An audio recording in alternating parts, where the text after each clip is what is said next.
أشهد أن لا إله إلا الله وحده لا شريك له وأشهد أن محمدا عبده ورسوله أما بعد فأعوذ بالله من الشيطان الرجيم بسم الله الرحمن الرحيم الحمد لله رب العالمين الرحمن الرحيم مالك يوم الدين إياك نعبد وإياك نستعين اهدنا الصراط المستقيم صراط الذين أنعمت عليهم غير المغضوب عليهم ولا الضالين.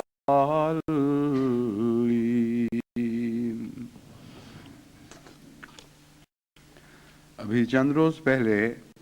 میں شمالی امریکہ کے دورے سے واپس آیا ہوں.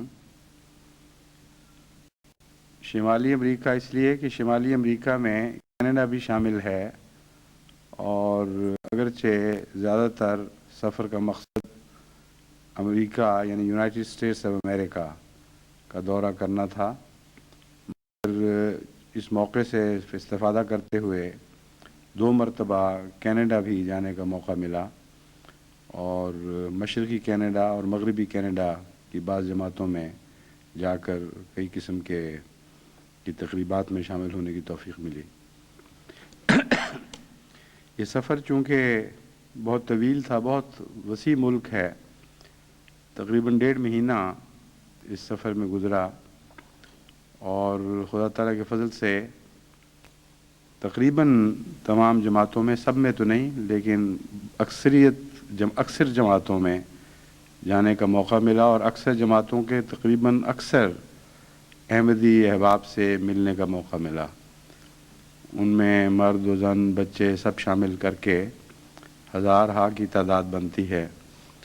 اور تفصیلاً سب سے ملاقات کا تو وقت نہیں تھا، لیکن بعض صورتوں میں لمبی ملاقاتیں بھی کرنی پڑیں، بعض صورتوں میں مختصر، مگر بالعموم تمام احباب جماعت یا یوں کہنا چاہیے کہ احباب جماعت کی اکثریت سے خود مل کر ان کے حالات کا جائزہ لینے کی توفیق ملی. یہ ایک بڑا اہم مقصد تھا جس کی خاطر میں نے یہ سفر شروع کیا تھا،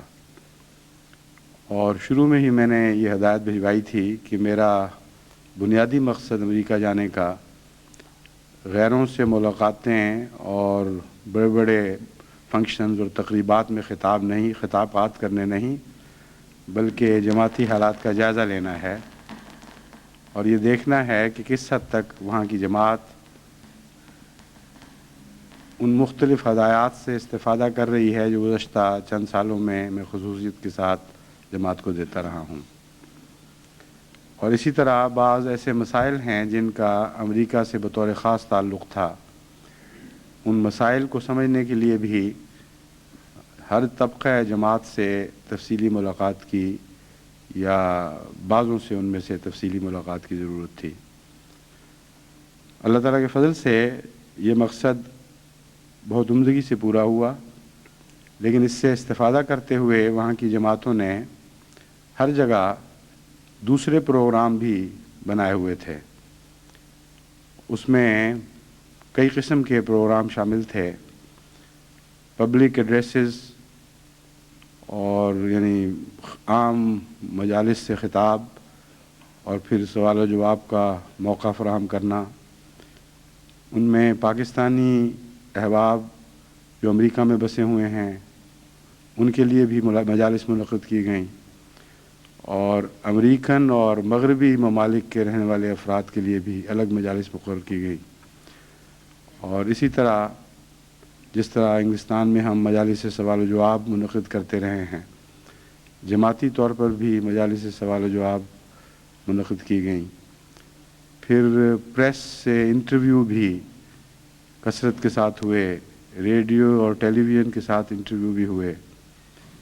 پھر بعض مشہور شخصیتوں، اہم شخصیتوں سے ملاقات کا بھی انتظام کیا گیا. لیکن ان اجتماعی تقریبات میں سب سے اہم تقریبات وہ تھیں جن کا مساجد کی تعمیر یا مساجد کی افتتاح سے تعلق تھا. اس پہلو سے جو بہت ہی خوشکن خبر ہے وہ یہ ہے کہ اس دورے میں 3 مساجد کے افتتاح کی توفیق ملی. ان میں سے ایک فلاڈیلفیا میں ایک ہماری چھوٹی سی جماعت ہے، ان میں بعض بہت ہی مخلص فدائی ممبر ہیں جنہوں نے زیادہ بوجھ اٹھایا ہے، اور اللہ کے فضل سے اپنی توفیق سے جیسا کہ نظر آتا ہے، بڑھ کر تو نہیں کہہ سکتے لیکن توفیق کے آخری کناروں تک پہنچ کر بڑی ہمت سے انہوں نے بہت ہی خوبصورت جگہ جماعت کے لیے خریدی، اور وہاں ایک تعمیر پہلے سے ایک عمارت موجود تھی، اس پہ مزید کام کر کے مزید اس کا نقشہ بدل کر اس میں ایک مسجد بنائی گئی، مستورات کے لیے الگ، مردوں کے لیے الگ، اور کافی وسیع فلورز یعنی ایسے کمرے ہیں ہال کے قسم کے جن کو مسجد میں تبدیل کیا گیا ہے، اور دیگر ضروریات کا بھی خیال رکھا گیا ہے. چنانچہ اللہ کے فضل سے بہت ہی اچھی جگہ انہوں نے حاصل کر لی ہے. پھر توسان ایک جگہ ہے مغرب کی طرف،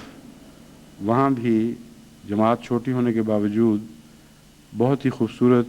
اور باموقع مسجد کی تعمیر کی ان کو توفیق ملی، اور وہاں بھی افتتاح کی تقریب ہوئی. پھر پورٹلینڈ شمال مغربی کونے میں حصے میں واقع ہے، یہ اوریگن اسٹیٹ کا دارالخلافہ یا کیپٹل سٹی ہے. اس جگہ بھی خدا کے فضل سے چھوٹی سی جماعت نے بہت ہی پیاری اور بڑی عظیم خوبصورت مسجد بنائی ہے، اور امید رکھتے ہیں کہ آئندہ کئی سالوں تک ان کی ضروریات پوری ہوتی رہیں گی. صرف 4 خاندانوں کی جماعت ہے، امریکہ کی جماعتوں میں غالباً سب سے چھوٹی ہے، اور ان کو یہ تاریخی خدمت کی توفیق ملی کہ سارے امریکہ کے مغربی ساحل میں بیان کیا جاتا ہے کہ یہ پہلی مسجد ہے جس کی پہلی اینٹ اس غرض سے رکھی گئی تھی کہ خدا کا گھر بنے گا. اور سارے مغربی امریکہ کے اندر یہ جو اعزاز ہے اس کے مغربی ساحل کے اندر پہلی مسجد بنانے کا، یہ بہت ہی ایک تاریخی نوعیت کا اعزاز ہے. اگرچہ دیگر ممالک کے مسلمانوں نے بھی اور پاکستانیوں نے بھی بعض مراکز قائم کیے ہیں جن میں وہ نمازیں ادا کرتے ہیں، جس طرح جماعت احمدیہ بھی کثرت سے ایسے مراکز قائم کرتی ہے، لیکن بیان یہ کیا گیا ہے کہ پہلی خدا کی خاطر بنائی جانے والی عمارت، یعنی آغاز سے لے کر آخر تک مسجد کی خاطر جو بنائی گئی تھی وہ یہ پہلی مسجد ہے. جہاں تک جماعتوں کے تعلقات کا معاملہ ہے، اکثر یہ محسوس کیا گیا ہے کہ احباب جماعت خدا کے فضل سے غیروں پر اچھا اثر رکھتے ہیں اور ان کے تعلقات بہت وسیع ہیں. بعض صورتوں میں تو بہت چھوٹا ہونے کے باوجود تعداد میں ان کا رسوخ اور ان کا نیک اثر بہت ہی وسیع ہے. چنانچہ پورٹلینڈ ہی میں جو تقریب منعقد کی گئی مسجد کی، اور اس کے بعد مجھ سے ملاقات کروانے اور پھر سوال جواب کی مجلس منعقد کرنے کی، اس میں پورٹلینڈ کی تقریباً ساری سوسائٹی کی کریم آئی ہوئی تھی. یعنی جو ان کی سوسائٹی میں اہم لوگ ہیں، بڑے بڑے دانشور اور سائنسدان اور ڈاکٹرز اور جراح، ہر قسم کے قابل لوگ وہاں اکٹھے ہوئے تھے، اور اس علاقے کے سینیٹر جہاں مسجد ہوئی ہے وہ بھی، ان کی بیگم بھی جو اس شہر کی میئر ہیں وہ بھی تشریف لائے ہوئے تھے تقریب میں، اور ان کے رد عمل سے جو باتوں کے دوران ظاہر ہوا، یہ معلوم ہوتا تھا کہ جماعت نے وہاں بہت ہی نیک اثر ان لوگوں پر چھوڑا ہوا ہے۔ چنانچہ بعض لوگوں نے بتایا کہ اپنی دلچسپی کی تقریبات جو اور کلبوں کی شمولیت کو محض اس لیے وہ قربان کر کے آئے کہ جن دوستوں نے ان کو دعوت دی تھی ان کا انکار نہیں کر سکتے تھے۔ تو اس پہلو سے معلوم یہ ہوتا ہے کہ جماعت امریکہ میں بالعموم بہت ہی زیادہ کام کرنے کی گنجائش پیدا ہو چکی ہے، اور بہت ہی نیک اثر احمدیوں کا اپنے اپنے علاقوں میں ہے۔ تقریبات میں شمولیت کے بعد وہاں کی جماعت نے جو تاثرات بھجوائے یا اس وقت بھی بعد میں بیان کیے، ان سے معلوم ہوتا ہے کہ وہاں اسلام کے لیے، یعنی سچے اسلام کے لیے، اس اسلام کے لیے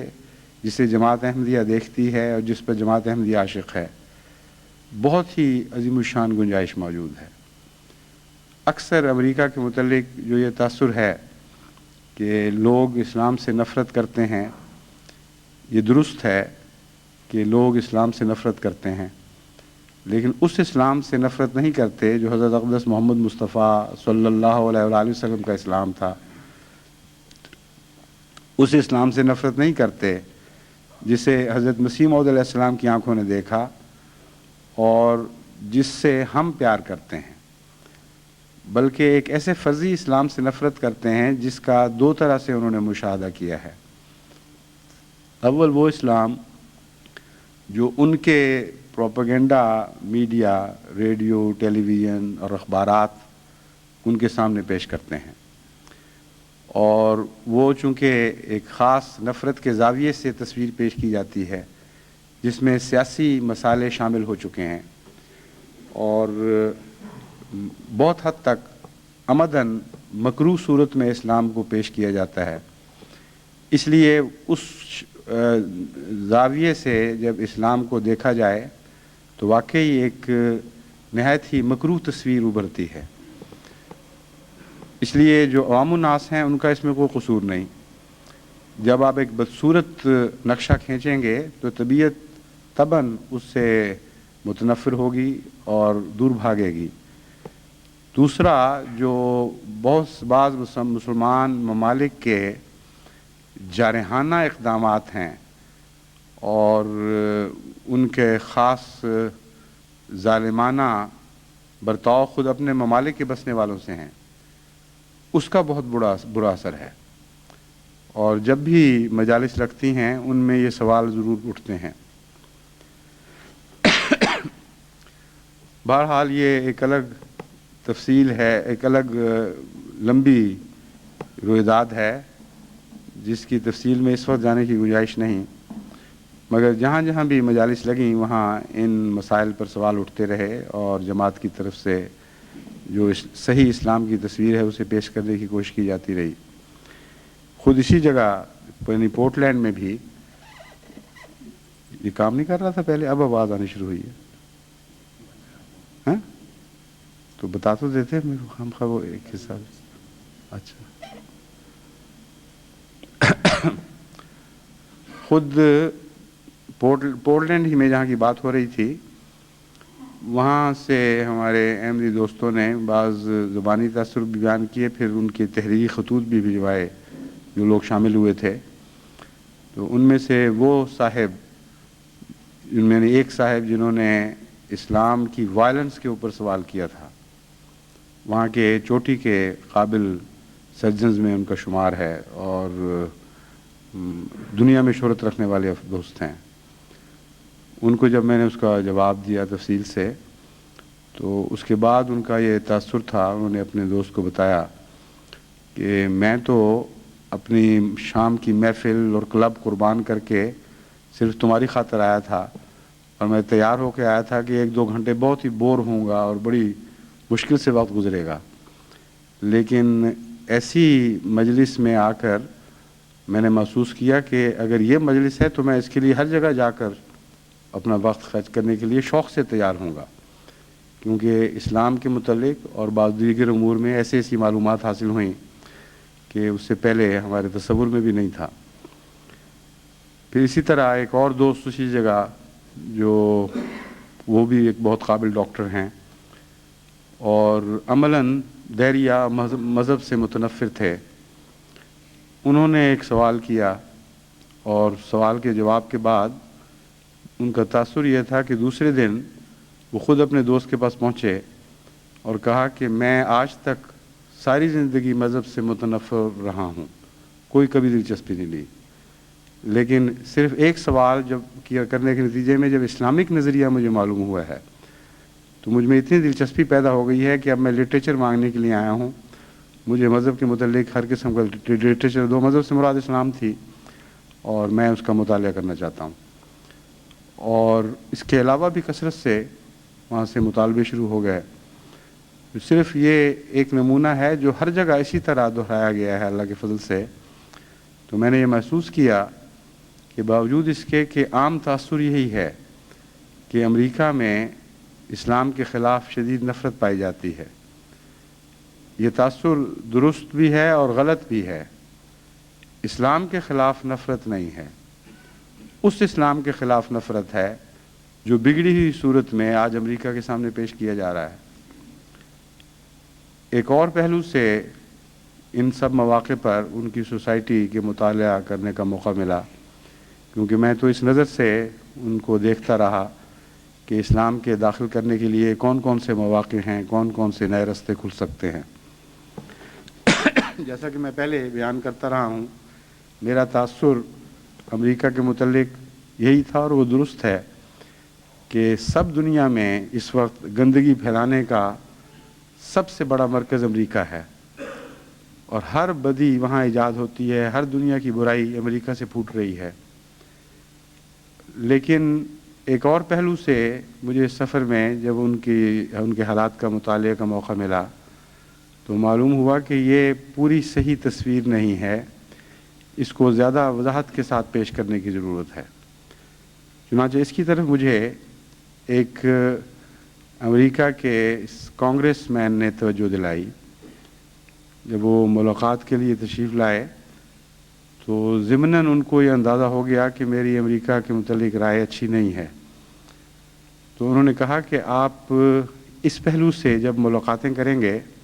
یا سفر کریں گے تو اس پہلو سے ضرور مطالعہ کریں کہ امریکن عوام اچھے لوگ ہیں، دل کے اچھے ہیں، سادہ ہیں، اور ان کے دل میں برائی نہیں ہے۔ یہ الگ بات ہے کہ وہ خود بعض بڑے بڑے کارٹلز کا شکار ہو چکے ہیں، بڑی بڑی مافیا قسم کی تنظیموں کے نیچے وہ بے بس ہیں۔ یہ آخری لفظ تو انہوں نے نہیں کہے، مگر مراد یہی تھی کہ آپ ان کو دیکھیں گے کہ وہ خود معصوم اور بے قصور لوگ ہیں۔ چنانچہ اس سے مجھے بڑا فائدہ پہنچا۔ انہوں نے جو یہ زاویہ، اس زاویے سے امریکنوں کے حالات کے جائزے کا مشورہ دیا، اس کا میں بڑا ممنون ہوں، کیونکہ اس سے مجھے واقعتاً بہت فائدہ پہنچا۔ اور سارے امریکہ کے سفر کے دوران ملاقاتوں کے بعد، جن میں گورے بھی تھے، کالے بھی، افریقن بسے ہوئے بھی اور دوسرے ملکوں سے آئے ہوئے بھی، میں نے یہ اندازہ کیا کہ سارا امریکہ خود اس وقت غلام بنا ہوا ہے اپنے نظام کا، اور یہ جو نہایت ہی ذلیل قسم کا مالیاتی نظام، سودی نظام اور مادہ پرستی کا نظام ان کے اوپر نافذ ہو چکا ہے، اس سے وہ نکل نہیں سکتے، اب بالکل بے اختیار ہو چکے ہیں ان کے ہاتھوں میں۔ اور چند بڑے بڑے ایسے کارٹلز ہیں، چند ایسے بڑے بڑے جتھے ہیں اموال کے اوپر قبضہ کرنے والے، جن کے قبضے میں سارے امریکہ کی ہر چیز آ چکی ہے، ان کا تمدن، ان کا معاشرہ، ان کا مذہب، ان کی سیاست، ان کا عام رہن سہن، بولنے کے انداز، رہنے کے انداز، یہ تمام کے تمام اس وقت چوٹی کے چند اہم جتھوں کے قبضے میں ہیں، جو سورسز پر، یعنی جو بھی قوتوں کے منبع ہیں ان پر قابض ہو چکے ہیں، اور اپنے مفاد کو قائم رکھنے اور آگے بڑھانے کے لیے وہ ہر قسم کی بدی امریکن عوام کو دیتے ہیں اور ان کے مزاج کو بگاڑتے، ان کے مزاج کو بگاڑنے کے بعد بگڑی ہوئی چیزیں پھر ان کو مہیا کرنے کی ذمہ داری لیتے. گویا کہ آخری چیز پیسہ ہے، اور وہ پیسہ چونکہ چند لوگوں کے قبضے میں ہے، اس لیے پیسے کی خاطر وہ قوم کی ہر چیز کو قربان کر سکتے ہیں، ان کے مزاج کو، ان کے خیالات کو، ان کی سیاست کو، ان کے بین الاقوامی تعلقات کو. تو بہت ہی مظلوم حالت ہے اس قوم کی اس پہلو سے. اور جب بھی اس مسئلے کو چھیڑا جائے تو فوراً محسوس ہوتا ہے کہ اس کا ایک مبہم سا احساس تو کم از کم ہر دل میں موجود ہے، لیکن بعض لوگوں میں باشعور احساس ہے، شدت سے اس کے خلاف رد عمل پیدا ہو رہا ہے، لیکن وہ نہیں جانتے کہ وہ کس طرح اس مصیبت سے آزاد ہو سکتے ہیں. پھر بین الاقوامی سیاست نے بھی وہاں رخنے ڈالے ہوئے ہیں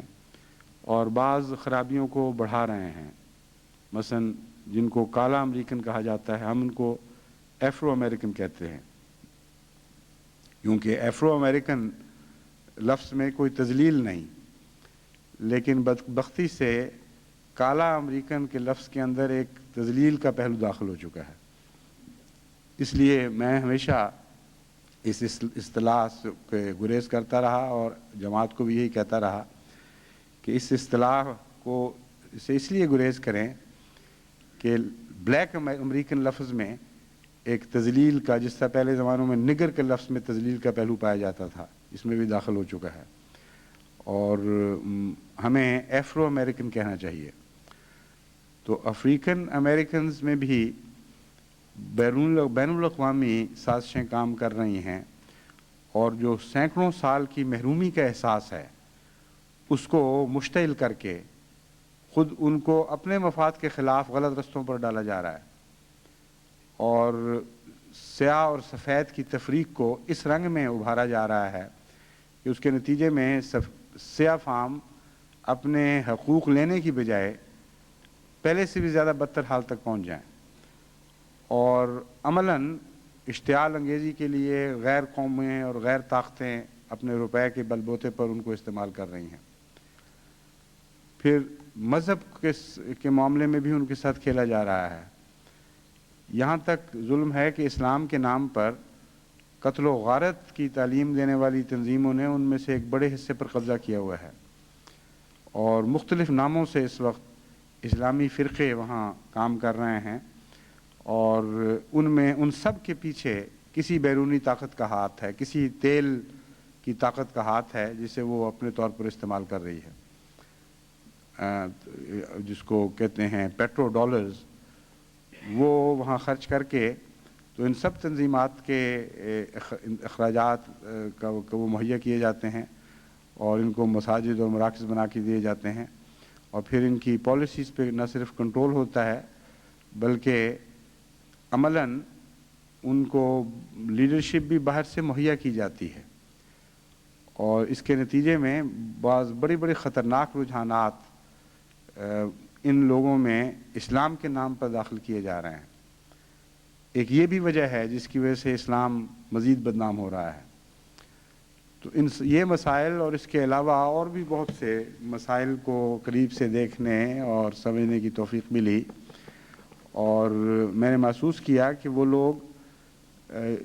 صحیح اور نیک مشورے کی قدر کرتے ہیں اور بڑی جلدی اس کی طرف متوجہ ہونے کی صلاحیت رکھتے ہیں. اس لیے یہ سارے خوفناک نقشوں کے باوجود جو ہمیں وہاں دکھائی دے رہے ہیں، امریکہ سے ہمیں ایک امید رکھنی چاہیے، اور بھی کئی ایسے پہلو ہیں جس کے نتیجے میں ہمیں امریکہ کی طرف نسبتاً زیادہ توجہ دینی چاہیے. اکثر ان ملاقاتوں کے بعد جو مجالس میں ہوئیں، بہت سے دوستوں کی طرف سے اس خواہش کا اظہار کیا گیا کہ ہمیں علیحدہ ملاقات کے موقع بھی دیے جائیں، اور ان میں بعض ایفرو امریکن لیڈرز بھی تھے اپنے اپنے علاقے کے، جنہوں نے اس خواہش کا اظہار کیا. چونکہ میرے پاس وقت تھوڑا تھا اس لیے میں خود تو ان سے دوبارہ ملنے کی تو مل نہیں سکتا تھا. میں نے ان کو اپنے مقامی جماعتوں کے پتے دیے بعض ایسی شخصیتوں کے جن کے متعلق مجھے امید تھی کہ ان کو مطمئن کر سکیں گے، لیکن اس کے باوجود ان کا مطالبہ یہ رہا کہ ہمارے مسائل میں ہم رہنمائی کی خاطر آپ ہمیں خود بھی ضرور وقت دیں۔ چنانچہ بعض نے کہا کہ اگر آپ ہمیں لندن میں وقت دینا چاہتے ہیں تو ہم وہاں آنے کے لیے تیار ہیں۔ چنانچہ بعضوں کو ان میں سے وقت میں نے دیا ہے کہ وہ لندن جب بھی تشریف لائیں یا اسی غرض سے اگر سفر کرنا چاہتے ہیں تب بھی وہ تشریف لائیں، اور انشاءاللہ جتنا بھی ممکن ہوا میں ان کو وقت دے سکا وہ اتنا وقت دوں گا۔ تو کئی پہلوؤں سے اللہ تعالیٰ کے فضل سے یہ سفر بہت ہی مصروف گزرا، اور جس حد تک بھی انسان اپنے وقت کو بہترین مصرف میں استعمال کر سکتا ہے، وہاں کی جماعت نے کوشش کی کہ میرے وقت کو اس کا ایک ایک منٹ جس حد تک بھی باندھا جا سکتا ہے مصروفیتوں میں وہ باندھا جائے اور اس کے نیک نتائج حاصل کرنے کی کوشش کی جائے۔ جہاں تک نیک نتائج کا تعلق ہے، اس میں ایک ذرہ بھی شک نہیں کہ نیک نتائج تو خدائی کے ہاتھ میں ہوتے ہیں۔ کوششیں آپ جتنی چاہیں کریں، اگر دعا شامل حال نہ ہو یا اللہ تعالیٰ کا فضل اور اس کی رحمت شامل حال نہ ہو تو وہ ساری کوششیں ناکام جاتی ہیں۔ چنانچہ ہماری کوششوں کے مقابل پر بعض حکومتیں اس سفر کو ناکام بنانے کے لیے ہم سے بہت زیادہ قوی کوششیں کر رہی تھیں، یہاں تک کہ غیروں نے خود ان کے متعلق ہمیں تفاصیل بیان کی کہ کتنی توجہ کے ساتھ آپ کے دورے کو ناکام بنانے کی کوشش کی جا رہی ہے۔ ایک وائس آف امریکہ کے انٹرویو کے بعد ہی وہاں کے انٹرویو لینے والے نے ہمیں فون پر اطلاع دی کہ ایک ہمارے سفارت خانے پر اتنا دباؤ ڈالا جا رہا ہے کہ ان کا کوئی انٹرویو وہاں سے براڈ کاسٹ نہ کیا جائے،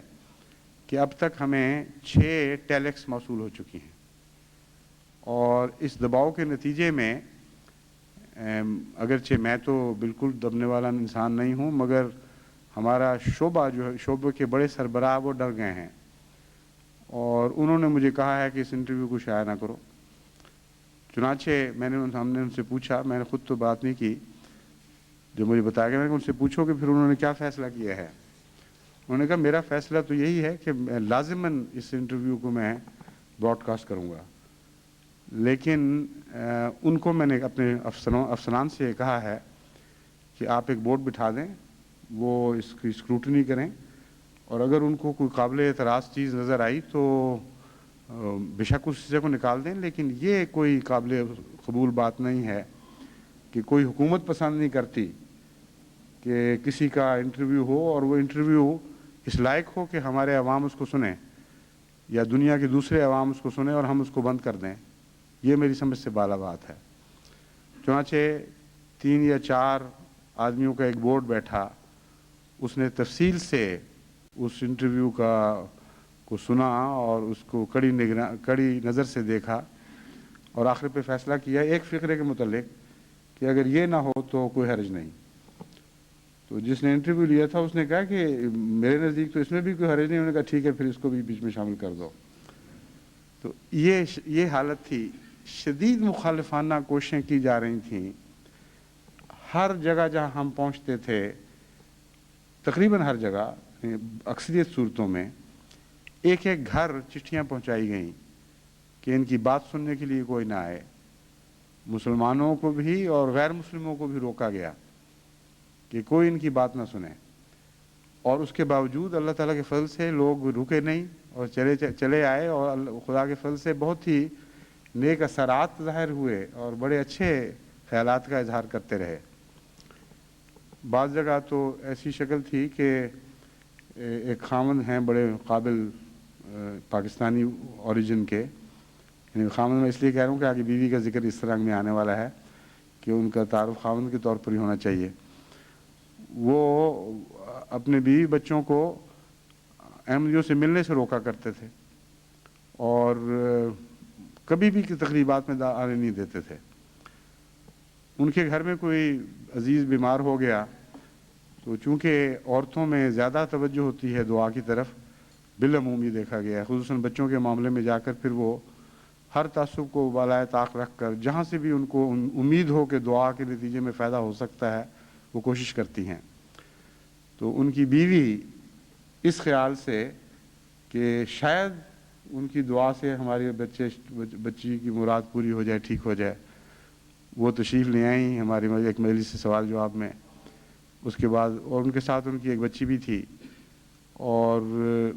اس کے بعد پھر ملاقات کی، پھر انہوں نے مجھے بتایا کہ یہ ہمارا مسئلہ ہے، اس میں دعا بھی کریں اور اگر دوا بھی ہو سکتی ہے تو وہ بھی دیں۔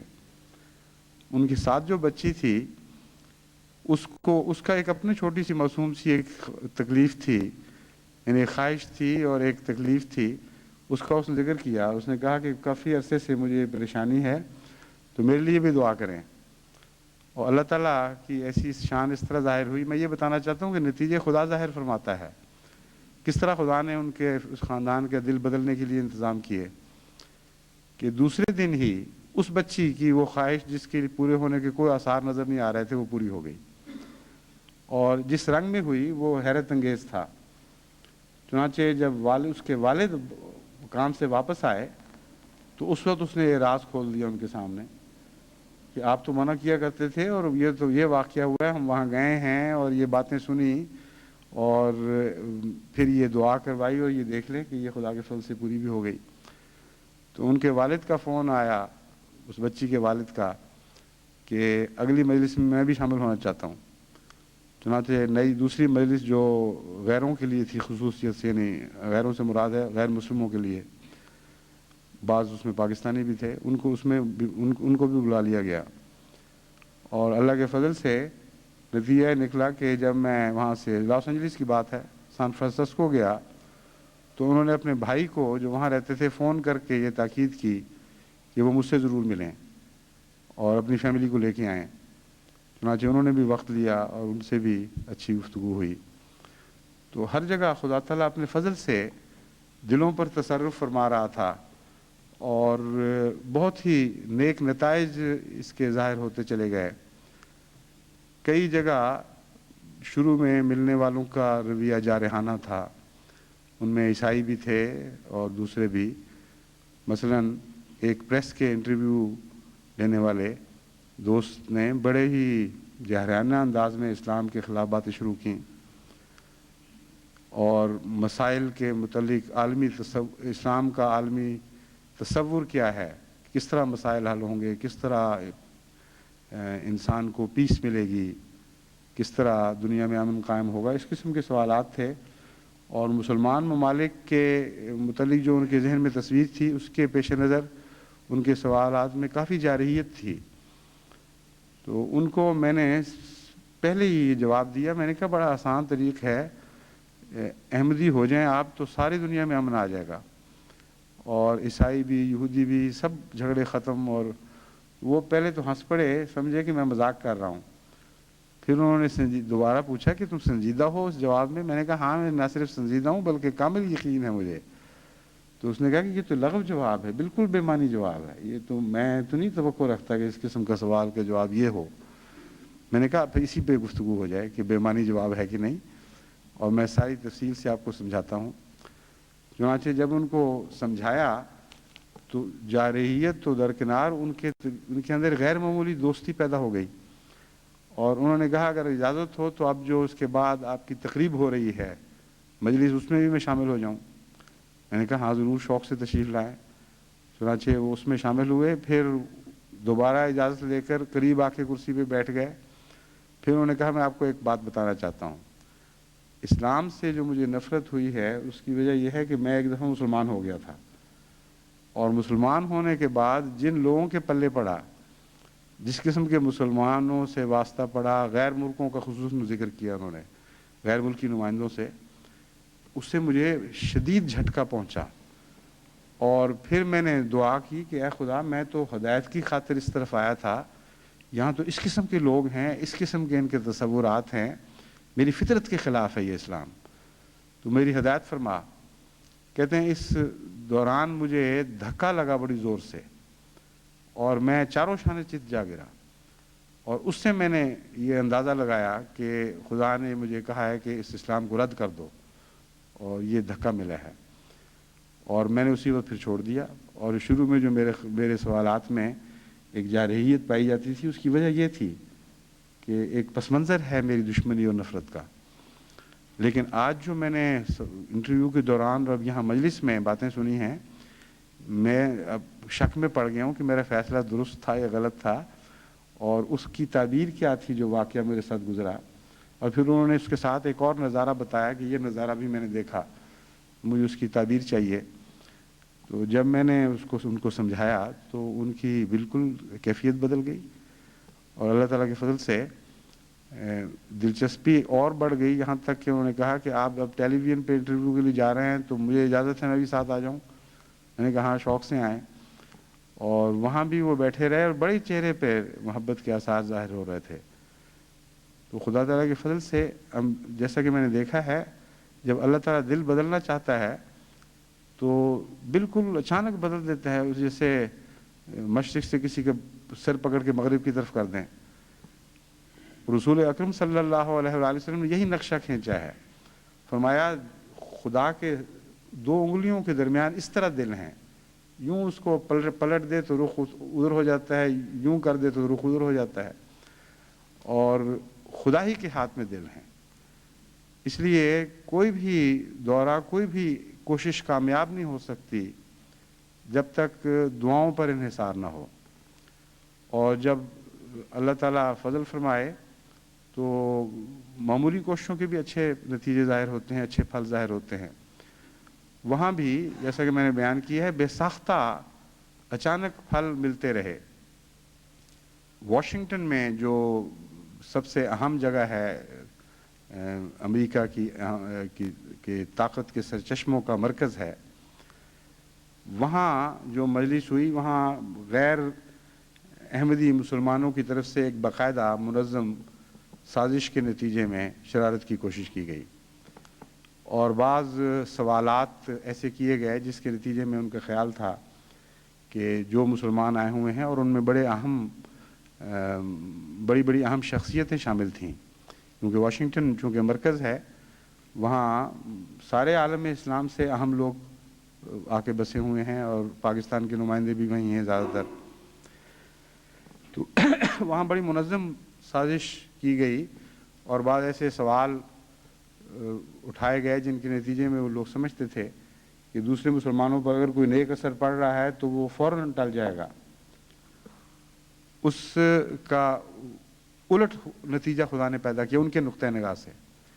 اور جتنی کوشش کی گئی جماعت کے اثر کو مٹانے کی، اتنی ہی زیادہ قوت کے ساتھ جماعت کا اثر ظاہر ہوا۔ چنانچہ وہ ابھی مجلس ختم ہونے سے پہلے ہی مستورات کے سیکشن سے مجھے پیغام ملا کہ بعض خواتین ہیں غیر مسلم، وہ آئی ہوئی ہیں، وہ اتنا زیادہ دلچسپی لینے لگ گئی ہیں اسلام میں کہ وہ کہتی ہیں کہ ہماری پیاس نہیں بجھے گی اگر وہ ہمارے پاس آ کر خود بالمشافہ ہمیں موقع نہ دیں گفتگو کا، اور بعض سوال جو ہم وہاں نہیں کرنا چاہتے ہیں ہم یہاں ان سے کرنا چاہتے ہیں۔ چنانچہ مان بعد میں اس مجلس میں گیا، اور ان میں یہودی بھی تھیں، مسلمان بھی تھیں، ہندو بھی، سکھ بھی، عیسائی عورتیں بھی، اور اچھی خاصی ایسی مجلس تھی جو نمائندہ کلاسز کی مجلس ہوتی ہے، نمائندہ طبقات کی مجلس کہلا سکتی ہے، اور بڑی گہری دلچسپی انہوں نے لی۔ اور اس کے بعد جب باہر آیا، ملاقاتیں ہوئیں، تو وہاں بھی دوستوں نے بڑی محبت کے ساتھ بڑے اچھے خیالات کا اظہار فرمایا۔ اس وقت تک کھڑے رہے، وہیں رہے جب تک میں واپس نہیں آ گیا، اور ملاقات کے بغیر باہر نہیں گئے الا ماشاء اللہ۔ اور واپسی کے وقت مجھے پتہ لگا نیو یارک میں کہ ایک خاتون جو اس مجلس میں آئی ہوئی تھیں، امریکن، انہوں نے بیعت کرنے کا فیصلہ کیا ہے، وہ چاہتی ہیں کہ خود آئیں۔ چنانچہ جب بیعت کی، ان سے میں نے پوچھا کہ کیا خاص وجہ تھی آپ کی بیعت کی، تو انہوں نے کہا وہ واشنگٹن کی مجلس میں شامل ہوئی تھی، اور اس میں جو آپ کے اوپر خاص رنگ میں حملے کیے گئے تھے اور کوشش کی گئی تھی کہ آپ کے اثر کو مٹایا جائے، جس طرح آپ نے احمدیت کے دفاع میں جواب دیے، مجھے اسی وقت یقین ہو گیا تھا کہ آپ سچے ہیں اور یہ لوگ جھوٹے ہیں۔ اور میرے دل میں میخ کی طرح گڑ گئی تھی یہ بات کہ احمدیت سچی ہے. پھر کچھ وقت لگا مجھے، کیونکہ میرا معاشرہ مختلف ہے، اور اچانک مذہب بدلنا، پھر اپنی عادات بدلنا، خیالات بدلنا، یعنی طرز رہائش بدلنا، یہ آسان کام نہیں. لیکن اب مجھے توفیق مل گئی ہے. اور وہ پہلی مجلس میں ہی برقع پہن کے آئی تھیں. سفید فام امریکن تھیں، لیکن ان کے اندر ایک اور خوشی کا پہلو یہ تھا کہ ریڈ انڈین بلڈ بھی موجود تھا، جس کی ہمیں ضرورت ہے تعارف کی. اور ریڈ انڈین ان کے رشتہ داریوں کے تعلقات بھی ابھی تک قائم تھے. تو مجھے تو بڑی تلاش تھی ایسے لوگوں کی جن کے ذریعے ہم ریڈ انڈینز میں بھی داخل ہو سکیں. تو اس پہلو سے میرے نزدیک اس کی بڑی اہمیت تھی. لیکن مجھے بتایا گیا کہ جب انہوں نے فیصلہ کیا دوسرے دن بیعت کرنی ہے، تو ساری رات بیٹھ کر برقع سیا اور برقع پہن کر آئیں. تو یہ جو اچانک تبدیلی ہیں، یہ انسان کے بس کی بات ہی نہیں ہے. یہ خدا تعالیٰ کے دل کے تصرف میں جو دل ہیں اس کے کرشمے ہیں. اور وہ دل بدلتا ہے اور اچانک اس طرح کایا پلٹ دیتا ہے کہ کس معاشرے سے اٹھی بچی ایک اور نوجوان لڑکی، جب وہ بیعت کی اس نے اور دعا، میں نے کہا اپنے دستخط کر دیں اور دعا کر لیتے ہیں اکٹھے. تو اس کے بعد وہ اتنی زیادہ جذباتی ہو گئی تھیں کہ جو خواتین ان کو ساتھ لے کے آئی تھیں، ان کے ساتھ ایک ایک کے ساتھ گلے مل مل کے روتی تھی کہ الحمدللہ آج میری قسمت جاگ گئی، آج مجھے خدا نے یہ دن دکھایا. اور بے انتہا خوشی کے جذبات اور آنسوؤں کی جھڑی لگی ہوئی تھی ان کی. تو یہ ایسے پاکیزہ پھل خدا جو عطا فرماتا ہے، اس کے بے انتہا مواقع موجود ہیں. اور ایک جگہ نہیں، کئی جگہ ایسے واقعات ہوئے کہ ایک مجلس کے بعد ہی شامل ہونے والوں میں سے کسی نے اظہار کیا کہ ہم بیعت کرنا چاہتے ہیں. ایک ہندو نے بھی بیعت کی خدا کے فضل سے. ایک اور جگہ شکاگو میں بھی ایک سفید فام خاتون نے بیعت کی. اور ایک اور دلچسپ واقعہ وہاں یہ ہوا کہ چونکہ واشنگٹن میں سازش ایسی آثار ظاہر ہوئے تھے کہ جس سے معلوم ہوتا تھا کہ مجھ پر حملے کی ایک سازش تیار کی گئی ہے. اس لیے اگرچہ پہلے بھی جماعت کی طرف سے بہت اچھے انتظامات تھے، اور امیر صاحب یونائٹڈ اسٹیٹس اور نائب امیر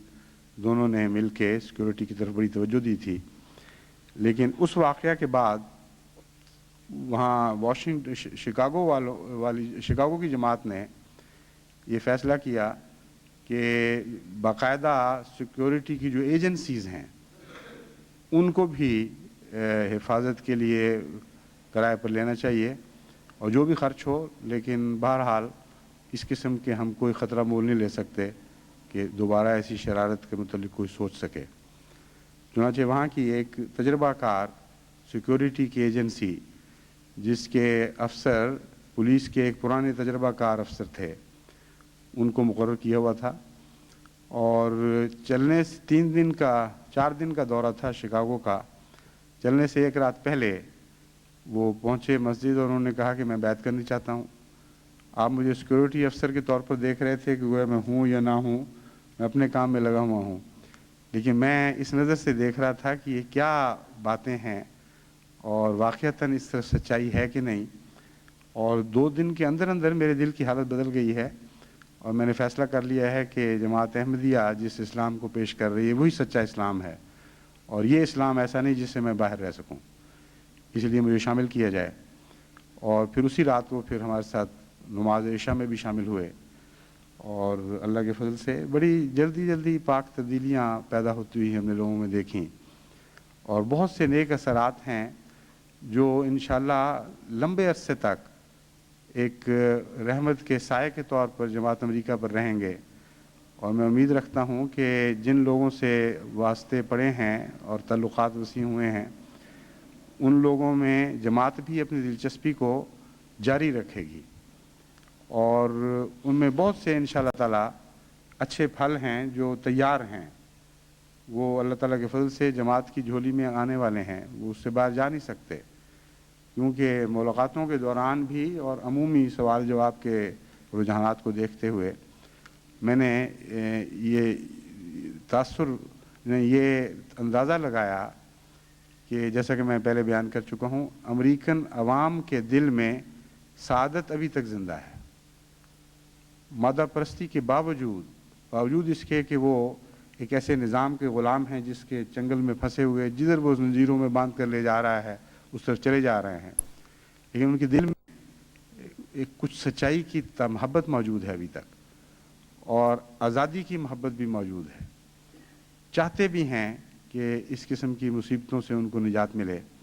اپنے معاشرے کی بدیوں کا احساس بھی ان کے دل میں پیدا ہو چکا ہے۔ اس لیے خدا کے فضل سے بے حد مواقع موجود ہیں۔ ان واقعات کا جو تذکرہ ہے وہ تو بہت ہی لمبا ہو جائے گا، میں نمونتاً ایک دو باتیں آپ کے سامنے اس لیے رکھی ہیں تاکہ اس کے دو نتائج کی طرف آپ کو توجہ دلاؤں۔ امریکہ کے سفر کے دوران جہاں میں نے یہ محسوس کیا کہ کثرت سے لوگوں کے دلوں میں اسلام کو قبول کرنے کی صلاحیت ہے، وہاں یہ بھی محسوس کیا کہ جماعت کی اکثریت اس صلاحیت سے استفادہ نہیں کر رہی، اور کم و بیش یہی صورت یورپ کی جماعتوں پر بھی اطلاق پاتی ہے، انگلستان کی جماعت پر بھی اطلاق پاتی ہے۔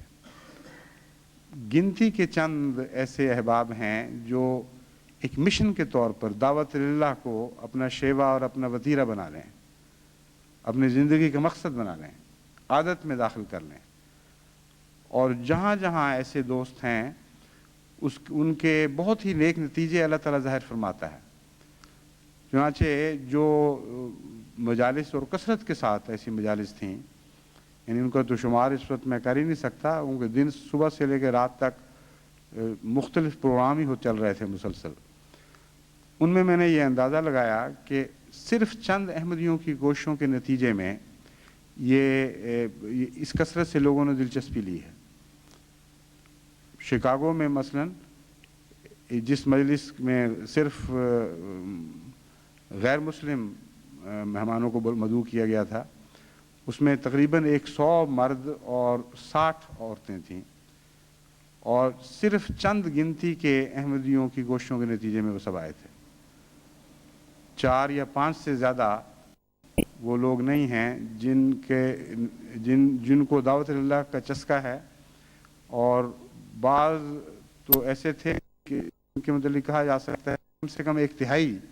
مدعوین ان کے ذاتی تعلق کی وجہ سے آئے ہوئے تھے۔ اور اسی طرح جیسا کہ میں نے پورٹلینڈ کا واقعہ بیان کیا ہے، صرف 4 خاندان ہیں، اور اس کثرت کے ساتھ ان کا نیک اثر تھا، کیونکہ اللہ کے فضل سے وہ چاروں خاندان کے سربراہ ہی جماعت سے محبت رکھنے والے اور تعلق رکھنے والے ہیں۔ تو پوٹینشل یعنی جو امکانات موجود ہیں جماعت کے اندر طاقت کے، وہ اتنے زیادہ ہیں کہ اگر ان ساروں کو استعمال کیا جائے تو باوجود اس کے کہ امریکہ میں جماعت بہت تھوڑی ہے، پوٹینشل کے لحاظ سے بہت عظیم قوت ہے، اور بہت بڑے بڑے انقلابات پیدا کرنے کی صلاحیت موجود ہے۔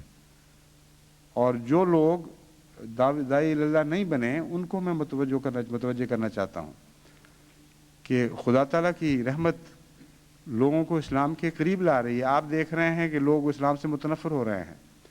لیکن حقیقت یہ ہے کہ خدا کی رحمت اسلام کے قریب لا رہی ہے، کیونکہ جب یہ پیرالکس پیدا ہو جائے ایک فرضی بات میں اور ایک حقیقت میں بہت ہو جائے، تو جب حقیقت دکھائی دیتی ہے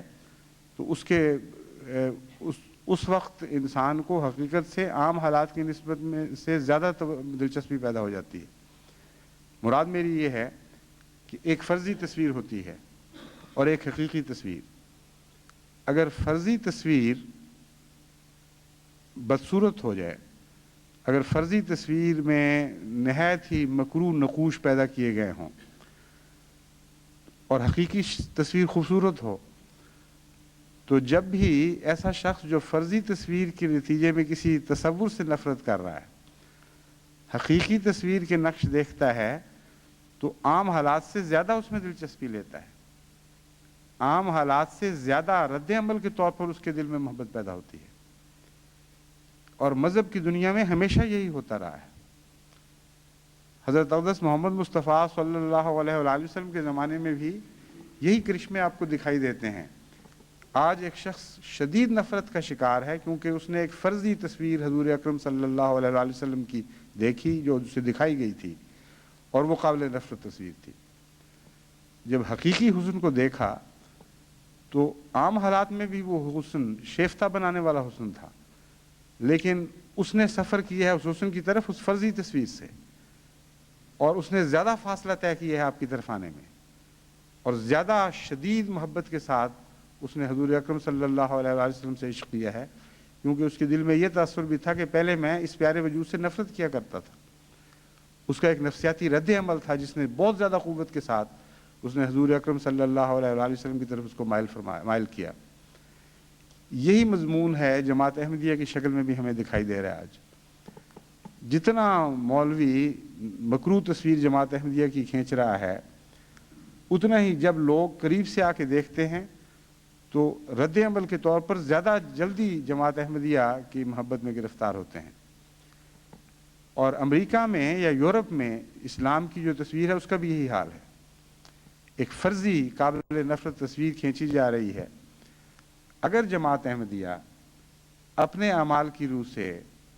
اپنی ذات کی اپنے ذات کے تعارف کے ذریعے دنیا کو اسلام سے متعارف کروائے، اسلام کا بہترین نمونہ اپنی ذات میں پیش کرے، یہ مطلب ہے، اور وہ اسلام دنیا کو دکھائے، صرف سنائے نہیں، جو کہ خوبصورت اسلام ہے، تو اسی قسم کا رد عمل اس دنیا میں ظاہر ہوگا، اور بہت کثرت کے ساتھ اور بڑی شدت سے اسلام سے محبت کرنے والے یہاں پیدا ہونے شروع ہو جائیں گے۔ اس لیے وہ احمدی جو ابھی تک دعوت اللہ کے کام سے غافل ہیں، ان کو میں بتاتا ہوں کہ اب تو یہ حالت ہے کہ وہ مجرم بنتے چلے جا رہے ہیں۔ خدا کی تقدیر ان لوگوں کو قریب لانے کے انتظام کر رہی ہے۔ ان کو اس وقت حالت یہ ہے کہ اپنے معاشرے سے بھی نفرت پیدا ہو رہی ہے، اپنے مغربی فلسفوں سے بھی یہ لوگ متنفر ہوتے چلے جا رہے ہیں، بے اطمینانی ہے، تلاش میں ہیں کہیں ان کو سکون قلب مل سکے۔ جو تعلق ہے وہ ایک سطحی تعلق ہے اپنے معاشرے سے، یعنی چونکہ ظاہری کشش پائی جاتی ہے اس لیے اس میں مگن ہیں، ایک قسم کے شراب کے نشے کی طرح ان کی کیفیت ہے۔ اس نشے کی حالت میں اپنے معاشرے کے ساتھ یہ تعلق رکھ رہے ہیں کیونکہ ظاہری کشش ہے ایک، لیکن جب بھی دل کو ٹٹول کے دیکھیں آپ کو اطمینان نظر نہیں آئے گا، سکینت نظر نہیں آئے گی، ہر جگہ بے اطمینانی پائی جاتی ہے۔ وہ بھی آپ کی مدد کر رہی ہے۔ جو اسلام کی حقیقی تصویر آپ کھینچ سکتے ہیں، جو تصور اسلام کا آپ پیش کر سکتے ہیں، وہ اتنا دلکش ہے کہ اس موقع پر اگر وہ ان کے سامنے رکھا جائے تو بے اختیار یہ اس کی طرف مائل ہوں گے۔ اس کے باوجود ان کو محروم رکھنے کا گناہ اگر آپ اپنے سر لیتے ہیں تو بڑی جرت ہے اور بڑی بے حسی بھی ہے۔ اللہ تعالیٰ نے وہ ہوائیں چلا دی ہیں جس کے نتیجے میں اسلامی انقلاب قریب تر آ رہا ہے، دل مائل ہو رہے ہیں، اور خدا تعالیٰ کی تقدیر خود دلوں کو مائل کرنے کے انتظامات بھی فرما رہی ہے، اور جب بھی آپ دلچسپی لیتے ہیں خدا کی تقدیر ان دلوں میں دلچسپی لینے لگ جاتی ہے جن میں آپ دلچسپی لیتے ہیں۔ ان حالات کے باوجود سعادت سے محروم رہنا یہ نہ عقل کے مطابق ہے، نہ کسی پہلو سے بھی کوئی معقول بات دکھائی نہیں دیتی، اور محرومی نہیں بلکہ گناہ بن جاتا ہے۔ اس لیے میں یورپ میں بسنے والی جماعتوں کو بالخصوص، یعنی یورپ اور امریکہ میں، اور تمام دنیا کی جماعتوں کو پھر یاد کراتا ہوں کہ وہ ہوا چل پڑی ہے جس ہوا کے نتیجے میں اللہ تعالیٰ کے فضل سے اسلام کو بالآخر دنیا پہ غلبہ نصیب ہونا ہے، اور آپ کی جد و جہد اور کوشش اور دلچسپی کی ضرورت ہے۔ دلچسپی جب میں کہتا ہوں تو اکثر دوستوں کو پتہ نہیں چلتا کہ کس طرح دلچسپی لیں، اکثر دوستوں کو طریقہ نہیں پتہ، اور اسی لیے میں نے بار بار جماعتوں کو متوجہ کیا ہے کہ وہ اپنی مجالس عاملہ میں ہر مہینے یہ بات رکھا کریں، کتنے دوست تبلیغ میں دلچسپی لے رہے ہیں، جو لے رہے ہیں ان کو تبلیغ کا سلیقہ بھی ہے کہ نہیں، اور جو نہیں لے رہے وہ کیوں نہیں لے رہے۔ اکثر ان میں سے ایسے ہوں گے جن کے دل میں تمنا تو ہوگی لیکن پتہ نہیں ہوگا کیسے کرنی ہے۔ اور امریکہ کے دورے کے دوران مجھے یہ معلوم ہوئی بات کہ اس معاملے میں امریکہ کا نظام جماعت غفلت کا مرتکب رہا ہے۔ انہوں نے اس ہدایت کو سنجیدگی سے نہیں لیا، نہ مرکزی جماعت نے نہ شہروں کی جماعتوں نے، اور نتیجہ یہ نکلا کہ مجالس عاملہ کے اجلاسات اگر ہوتے بھی ہیں، یہ نہیں مجھے پتا کہ باقاعدگی کے ساتھ ہوتے بھی ہیں کہ نہیں، اگر ہوتے بھی ہیں تو اس سنجیدگی کے ساتھ ان مسائل پر غور نہیں کیا جاتا۔ چنانچہ اس سفر کے دوران میں ان کو متوجہ کرتا رہا ہوں کہ جب خلیفہ وقت کی طرف سے کوئی بات آپ کو پہنچائی جائے، اس میں حکمت ہوتی ہے، اس میں ایک فائدہ ہوتا ہے، اس کو نظر انداز کرنے سے آپ بہت سی سعادتوں سے محروم رہ جاتے ہیں، اور جو کھلی برسر عام ہدایت دی گئی ہے اس کی خلاف ورزی کرنا تو ایک قسم کا باغیانہ رجحان ہے۔ تو نظام جماعت کے نمائندہ لوگوں کا فرض بن جاتا ہے کہ جب بھی کوئی ایسی ہدایت دی جائے اس کے اوپر عمل کرنا شروع کریں، اور اس سعادت کے نتیجے میں ہی خدا ان کو بہت ساری نیکیاں نصیب فرمائے گا، بہت ساری نئی نیکیوں کی توفیق عطا فرمائے گا، ان کی کوششوں کو مزید بہتر پھل لگنے شروع ہو جائیں گے۔ اس لیے میں یہ دوبارہ یاد دہانی کروانا چاہتا ہوں کہ یورپ میں بھی اور امریکہ میں بھی، لیکن ساری دنیا میں تمام دنیا کی جماعتیں اس بات پر پابندی کے ساتھ قائم ہو جائیں کہ ہر مہینے ایک دفعہ مجلس عاملہ میں ان باتوں پر غور کیا جائے کہ کہاں تک جماعت دعوت اللہ کا کام کر رہی ہے، جہاں نہیں کر رہا ہے وہاں کیوں نہیں کر رہا ہے، اور کون سے ایسے ذرائع ہمیں اختیار کرنے چاہیے جن کے نتیجے میں دعوت اللہ کا کام تیز ہو سکے اور معنی خیز ہو سکے۔ بس اگر ہم اس سنجیدگی کے ساتھ کام کریں گے تو مجھے یقین ہے کہ بہت تیزی کے ساتھ دنیا میں انقلاب پیدا ہونا شروع ہو جائے گا۔ سائنس سے جو لوگ واقف ہیں وہ جانتے ہیں کہ بعض امور میں رفتار معنی خیز ہوا کرتی ہے۔ کتنے قدم طے کیے ہیں یہ بات معنی خیز نہیں ہوتی، بلکہ رفتار کیا ہے آگے بڑھنے کی۔ جو جماعتیں نظریاتی طور پر اور روحانی طور پر دنیا پر غالب آیا کرتی ہیں، ان پر بالخصوص یہ اصول کار فرما ہوتا ہے کہ آگے بڑھنے کی رفتار کیا ہے۔ کتنے احمدی ہو رہے ہیں سال میں، کتنے مسلمان بن رہے ہیں، یہ بحث نہیں ہے۔ جو کچھ ہمارے پاس ہے، ہمارے آگے بڑھنے کی رفتار کیا ہے، یہ ہے اصل فیصلہ کن بات۔ اس پہلو سے ہماری رفتار، میرا اندازہ ہے کہ 85 گنا یا 90 سے 90 گنا زیادہ ہو سکتی ہے، کیونکہ زیادہ سے زیادہ جماعت کے 10% حصے کو ہم فعال داعی اللہ قرار دے سکتے ہیں، اور یہ بھی میں نے بہت بڑی چھلانگ لگائی ہے۔ ہمارے واقعہ یہ ہے کہ اگر میں حقیقی جائزہ پیش کروں چند تجربوں کو پیش نظر رکھتے ہوئے تو شاید 5% بھی نہ ہوں، لیکن بعض ممالک پر میں حسن ظنی کرتا ہوں، مثلا افریقہ میں نسبتاً زیادہ لوگ کر رہے ہوں گے، کیونکہ ان کی نتائج سے بھی یہی لگ رہا ہے۔ بعض اور ممالک میں بھی کر رہے ہوں گے، اس لیے میں نے زیادہ سے زیادہ 10% داعی اللہ کی تعداد مقرر کی، لیکن میرا خیال میں 5% بھی نہیں ہے پوری۔ اگر 5% بھی سمجھی جائے، 5% سمجھی جائے تو 95 گنا، یعنی 5 میں 95% مزید اضافے کی گنجائش موجود ہے، اور بہت بڑی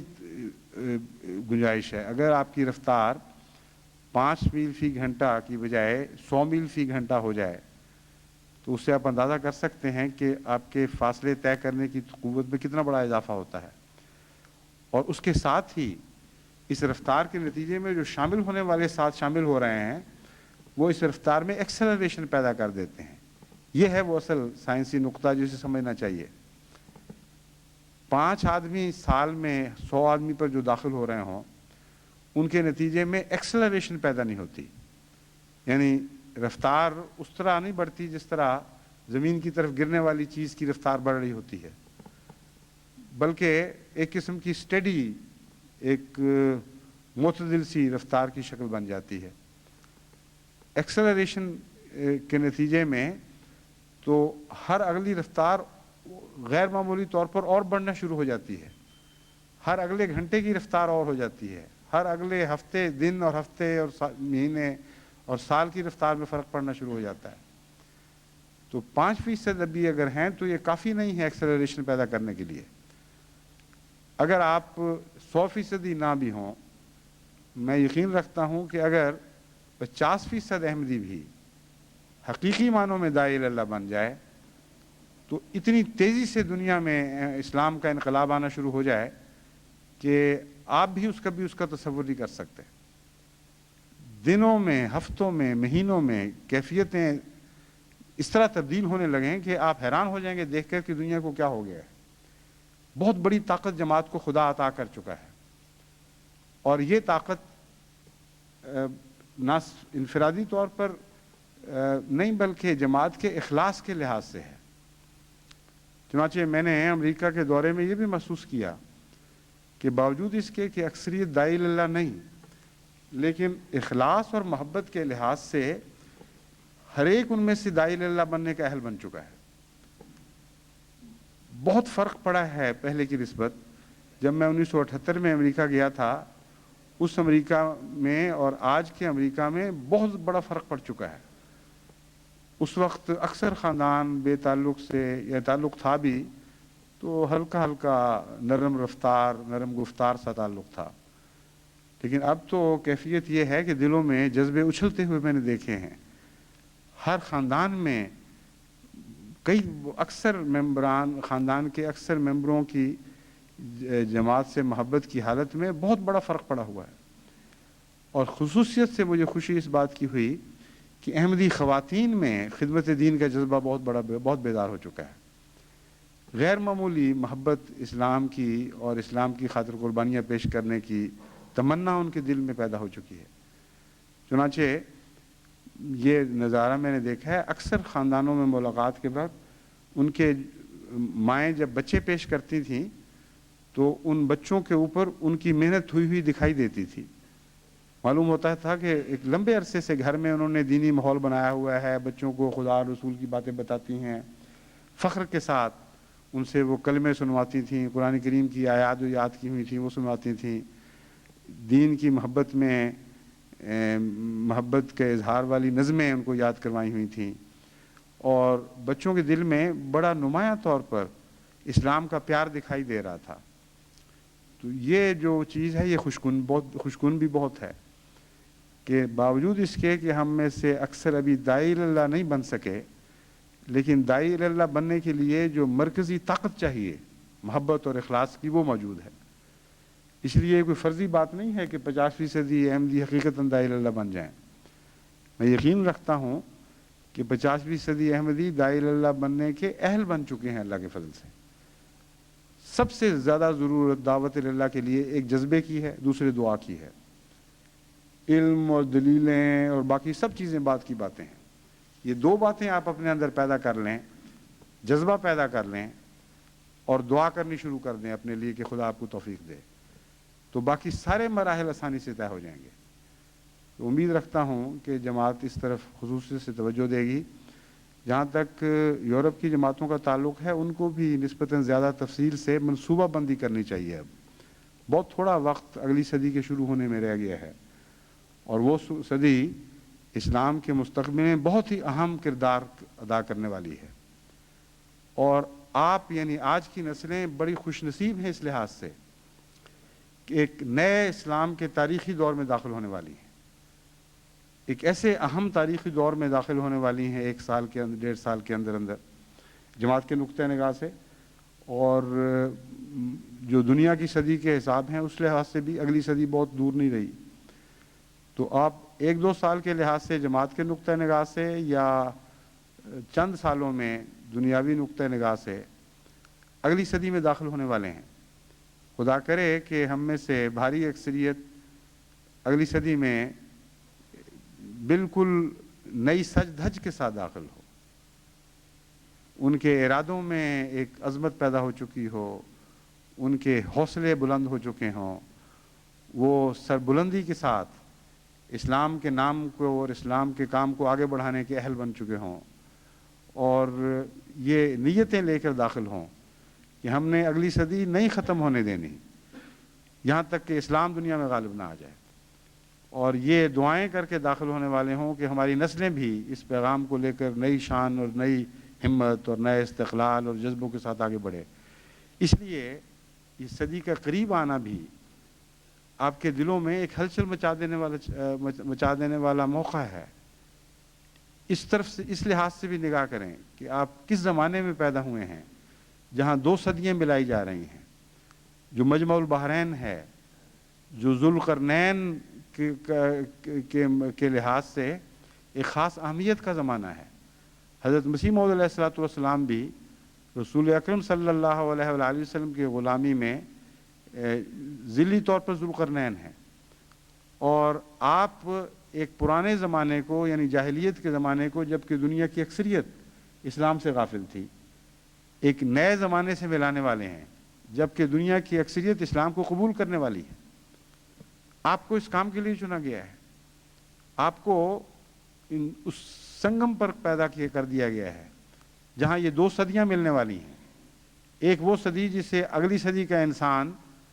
پرانے زمانے کی صدی شمار کرے گا جبکہ دنیا کی اکثریت اسلام سے غافل تھی۔ ایک وہ صدی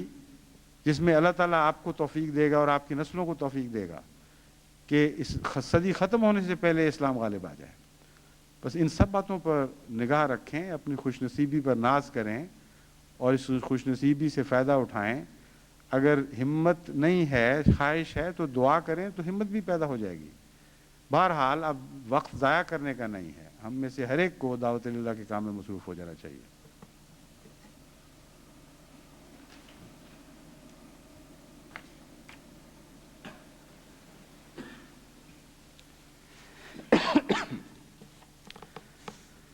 الحمد لله نحمده ونستعينه ونستغفره ونؤمن به ونتوكل عليه ونعوذ بالله من شرور أنفسنا ومن سيئات أعمالنا من يهده الله فلا مضل له ومن يضلله فلا هادي له ونشهد أن لا إله إلا الله وحده لا شريك له ونشهد أن محمدا عبده ورسوله۔ آج